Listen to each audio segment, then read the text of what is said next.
Right, so this is where I'm at so far. I got everything drained out of the block. Get ready to pin the crank.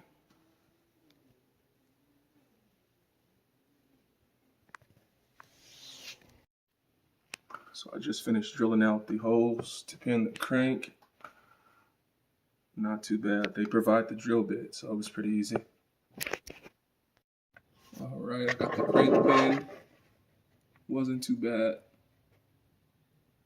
As you can see, they're sitting flush. So on to the next step.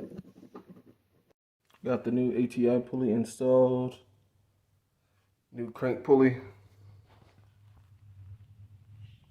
All right, time to start doing the bracket for the supercharger.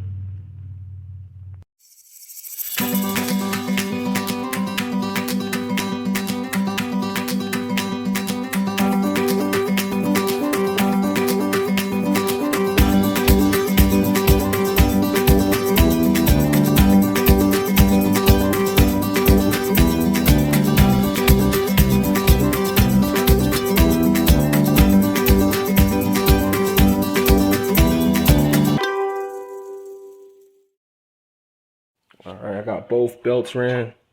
The factory belt and the belt for the supercharger. Man, this is a tight fit. Real tight fit. I had to kind of use a screwdriver to pry and create more slack.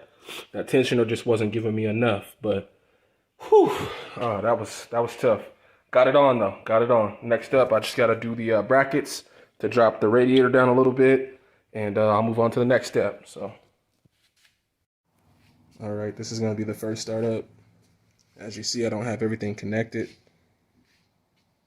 I just want to function check, see what it sounds like. Go ahead and start it up.